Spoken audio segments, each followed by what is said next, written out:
Assassin's Creed Shadows seems to be poised to be one of the biggest disasters of this year, which is saying a lot given the year that we're in. And this conversation is turning very serious because it seems that Ubisoft has more in common with the dodo than just having their game design stuck in the past. Ubisoft stock is currently hitting a 10-year record low, which I'm not an expert in stocks, but I'm pretty sure that means bad. Now, how bad, you might be asking? Well, there is actually a chance, looking at this situation, that Ubisoft will have to go through some significant changes in their ownership, their strategy, and the way they operate if Assassin's Creed Shadows doesn't perform well. And what this video is about is that I don't think Assassin's Creed Shadows can perform well. I did think that before. I thought that like a month and a half ago. I was convinced that it was too big to fail.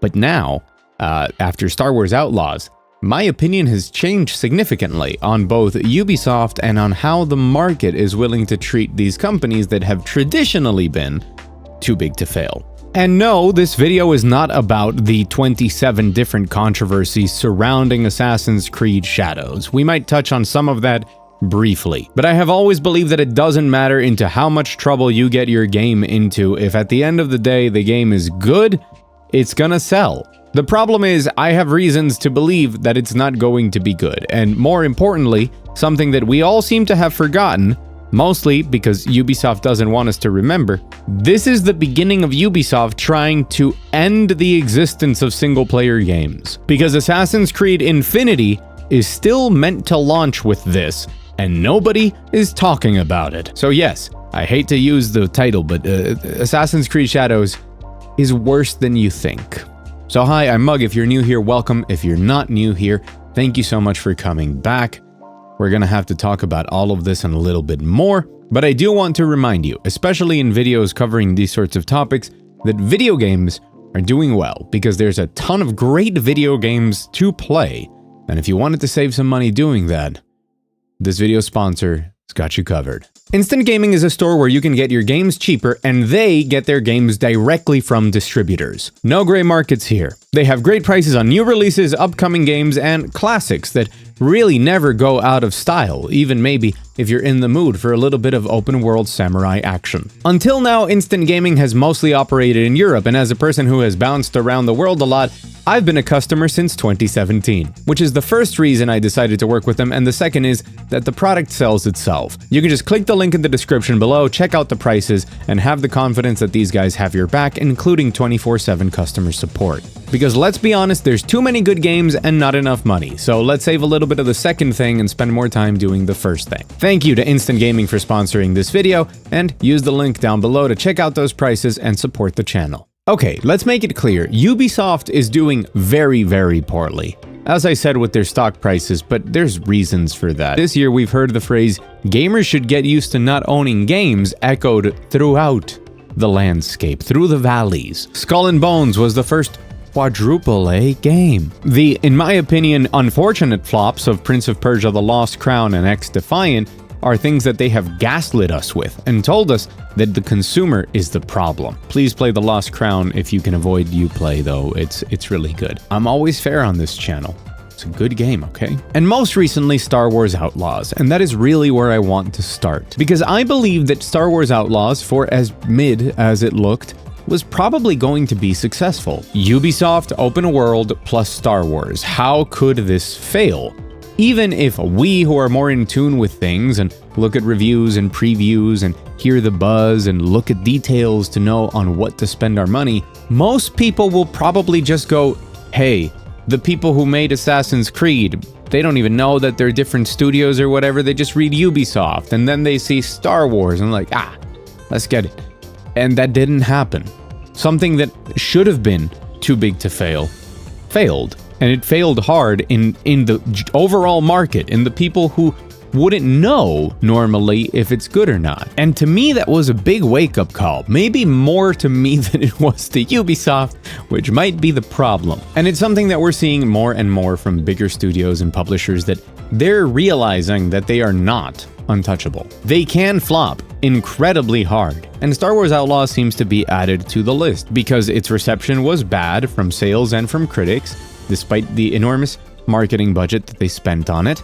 and Disneyland, you know. And we can see that in their stock prices. This is actually a huge deal. This is really worrying. And Assassin's Creed Shadows could really be the death knell for Ubisoft. And oh boy, it's looking incredibly more likely. Now listen, this is really important. I do not want Ubisoft to fail. And I think that wanting them to fail is kind of the wrong feeling. I want them to wake the fuck up. I grew up on a Ubisoft that made Beyond Good and Evil and made Splinter Cell and the Prince of Persia Sands of Time trilogy. I grew up with a Ubisoft of Assassin's Creed 2 and Far Cry 3. They have done incredible things. They have made amazing games, and I would love for them to take all their resources and talent and know how to better spend it and put it back into games with passion, which they still do. Again, Prince of Persia and the Lost Crown, which is from the Rayman Legends team. It's just that then they didn't market it, they didn't know what to do with it, and when it failed, they just came out and said, people are bad, they're mean to us, boo. And the situation with Assassin's Creed Shadows is incredibly bittersweet for anybody like me, because we've been wanting an Assassin's Creed set in Japan for so long. And to have it be coming out like this, it's just sad. But why? Why is it looking very bad? I've been saying for a while now that large publishers and studios that invest insane amounts of money into games really need to play it safe. The most important thing for them is to eliminate risks and make sure that something is appealing to the widest audience possible, and that's not just in its aesthetics or its themes, it's in how you actually play the game as well, and its mechanics and its layout and the systems and the progression. And you can see that with something like Star Wars Outlaws, which is incredibly worrying. I had some good words to say about Star Wars Outlaws because there are a couple of things I like in that game. Approximately 7 minutes worth of me yapping of things I like, and approximately 23 minutes of things that made me really, really sad. But the most important one is that it's a stealth game that has learned nothing about stealth games from the last 20 years, including the stealth games that Ubisoft has made. I've seen people argue that Star Wars Outlaws would be great for kids or if it's your first video game, which first of all is a weird thing to say about a game that's about illegal smuggling, but okay. And secondly, that implies that the game is better the less good games you've played. I don't have anything clever to, like, that says it all, doesn't it? It's not a streamlining or a simplification of things that we've had. It is a regression. It is just worse. And when we look at all of the deep dives and all of the interviews and all of the information about Assassin's Creed Shadows, it's kind of showing the same signs. Big open world, tons of markers, seasons, and time passing. Lots of systems to do, and also 2 protagonists, which you could say is an interesting gimmick, but they've done it before with the same exact gimmick of dude big strong fight people and woman stealthy. And you could very well argue that all they're doing is taking options that were before encompassed in a more role-playing aspect of one protagonist and splitting them between 2 separate options to distinguish more and limit players' options and missions, which, hey, adding limitations is a way that can lead to interesting design and replayability, by the way. But it's not adding something new, is my point. It's just things we've seen before, presented slightly differently. This is not helped by the fact that this is theoretically the beginning of a new Assassin's Creed chapter. They kind of divide the games in different ways. There's like the Ezio saga type of stuff, and then there's the games between the Ezio saga and Origins, and then there's Origins, which is like the RPG trilogy of Origins, Odyssey, and Valhalla. And we don't know what this new beginning really means for Assassin's Creed, but from what we've seen, it's kind of just, we did a little bit of everything, trying to please all of the fans from before and from the recent games. Look at us. Which, trying to please everyone is, for me, another pretty big red flag, unlike Assassin's Creed Black Flag, which was indeed a green flag. And don't worry, we're gonna reach the part where Ubisoft are trying to destroy video games in just a second, but we have to talk about the elephant in the room, which is Ghost of Tsushima. And no, it's not because it's also set in Japan and has samurais. It has much more to do with how Ghost of Tsushima takes the blueprint of Assassin's Creed and actually improved it. It innovated in the ways that it needed to, and it streamlined in the ways that it needed to. And it seems to me, from everything we've seen, that Assassin's Creed Shadows has learned nothing from that. I've seen a lot of people downplay Ghost of Tsushima as an Assassin's Creed imitator. But I honestly think that if you're looking at it that way, it's underrated as all heck. Ghost of Tsushima does a lot to streamline the experience, to minimize how often you need to open the map and keep track of a lot of different systems, while still having excellent progression, excellent side activities with meaningful rewards that change the way that you play, to offer a satisfying adventure in an open world with exploration that is about 20 times more immersive, immediately satisfying, and intuitive than what Assassin's Creed has become.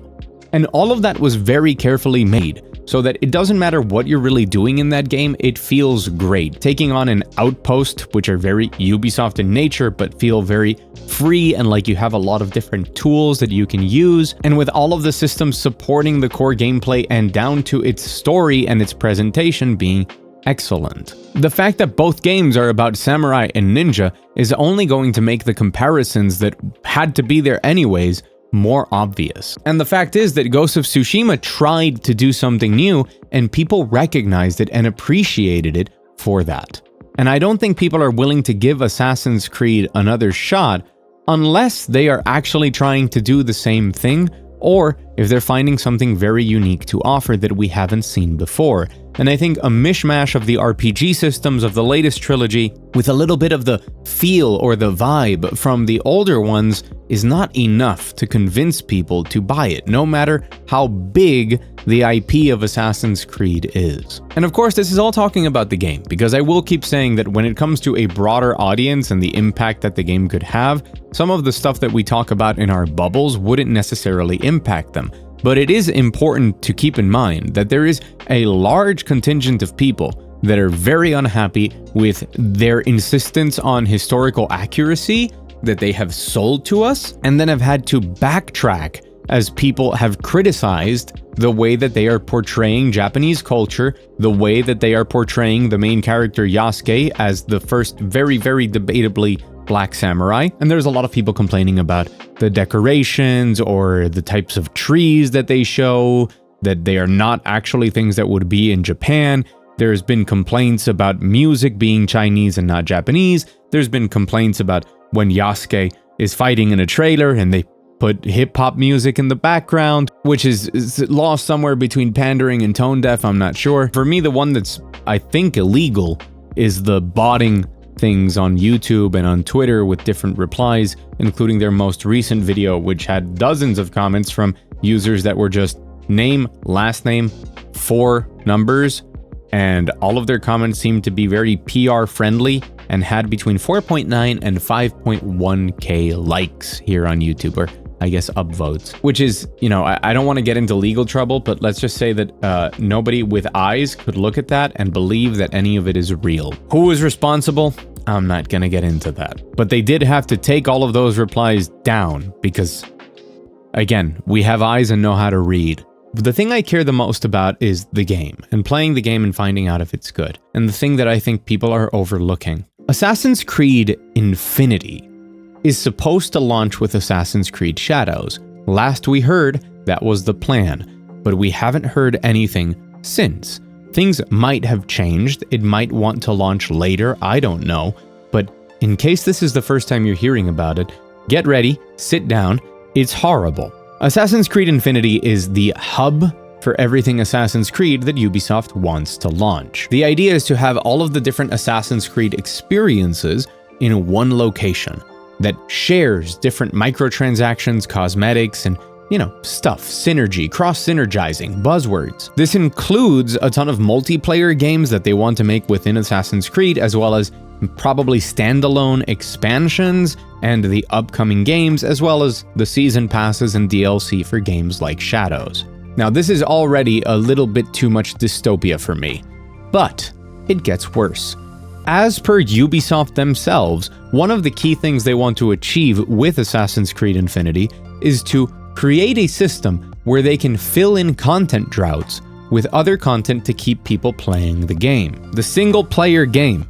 So the idea is as follows. Between big expansions or standalone games or new releases, they want to make sure to incorporate things like single-player battle passes, that would give you different objectives to do with minimal effort from their part. So maybe adding in a skin with a battle pass, and if you go into the game and do a bunch of side quests, kill this many enemies of this type, you progress and you get a reward. The idea here is that the more that you keep playing the game, the more that you feel invested in it. The more of your free time it takes up, the more willing you are to spend money on other frivolous, stupid things that shouldn't exist, like microtransactions for cosmetics in your single-player game. But that's just how it works.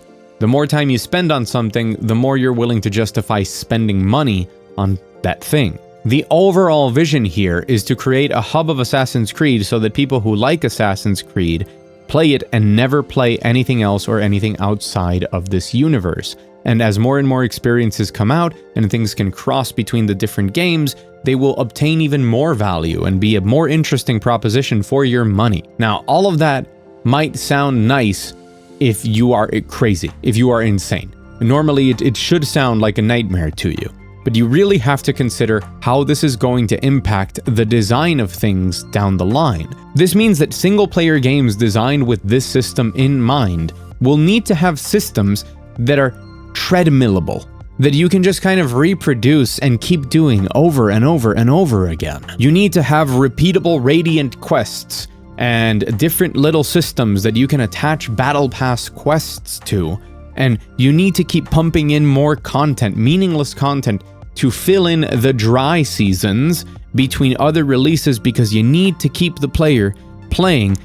Even your single-player game, we're not even establishing like real live services anymore. This is just what used to be a single-player game that you buy and you play and you put down, and that's it, into something that wants to grab your attention and your time, because that's what they really want. It is scary, the implications that this could have on how we traditionally consider our games, and it is once again a big publisher completely misunderstanding the reasons why people would ever gravitate towards a type of game. People like massive single-player action-adventure games because you can go in at your own pace and enjoy the game for what it is. You can put in as much as you want and you'll get that much out of it. And that's where the true immersion into the world comes from. They offer you something that's awesome, you sit down, you play it, and when you're done with it, you're done, you're happy, and that leaves you with a great feeling on that experience. Completely detached from all the crazy FOMO and annoyances that live services